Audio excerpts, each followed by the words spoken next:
होने से पहले भारत की सीमा पर मार्शल कलाकारों और पर्वतारोहियों को भेजा। चीन ने भारतीय सेना के पास अपने सैनिकों को पर्वतारोहियों और मार्शल आर्ट फाइटर्स के साथ मजबूत किया, जो इस महीने एक घातक संघर्ष से पहले था, ऐसा चीनी स्टेट मीडिया ने बताया। पर्वतीय सीमा क्षेत्र में दो परमाणु हथियार बंद पड़ोसियों के बीच तनाव आम है, लेकिन इस महीने की लड़ाई, जो कि पिछले 50 सालों में की गई लड़ाई से चीन और भारत के बीच की सबसे घातक मुठभेड़ है। तिब्बत के कमांडर वांग हाईजियांग ने कहा कि एनबो फाइट क्लब की भर्तियां सैनिकों की संगठन और लामबंदी की ताकत और उनकी तेजी से प्रतिक्रिया और समर्थन क्षमता को बढ़ाएगी, ऐसा चाइना नेशनल डिफेंस न्यूज ने बताया है। लेकिन उन्होंने स्पष्ट रूप से पुष्टि नहीं की कि उनकी मौजूदा हालात से जुड़ी थी सीमा तनाव।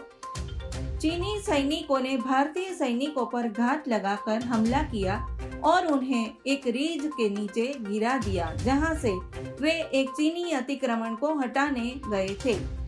एक द्विपक्षीय समझौतों में बंदूकों के इस्तेमाल को रोका गया है, लेकिन युद्ध अभी भी भयंकर हथियारों के साथ भयंकर ही था और बदले में चीन ने भारतीय सैनिकों पर 2 बार नियंत्रण रेखा पार करने की और अपने सैनिकों को उकसाने का आरोप लगाया है।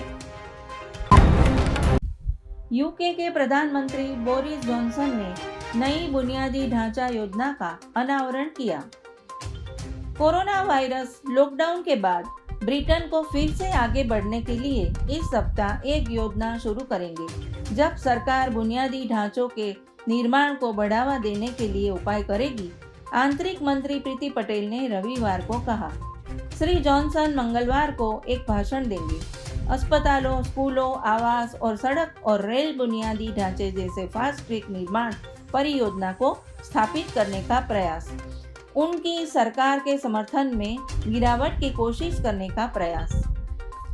कोरोना वायरस संकट के प्रति प्रतिक्रिया के लिए ब्रिटिश नेता की आलोचना की गई। विपक्षी दलों और कुछ वैज्ञानिकों ने कहा कि सरकार लॉकडाउन में लाने के लिए बहुत धीमी थी, व्यापक परीक्षण करने के लिए बहुत ही धीमी थी और उसके संदेश में स्पष्ट नहीं थी। मार्क ड्रेकफोर्ड वेल्स के पहले मंत्री ने स्काई न्यूज को बताया कि यूके सरकार के साथ चिंताएं कभी कभी एक चीज के साथ कम होती है। मैं अधिक चिंतित हूँ कि मैसेजिंग में बहुत अधिक समय लगता है। यह सब खत्म हो गया है और आप पहले की तरह सब कुछ करने के लिए वापस जा सकते हो।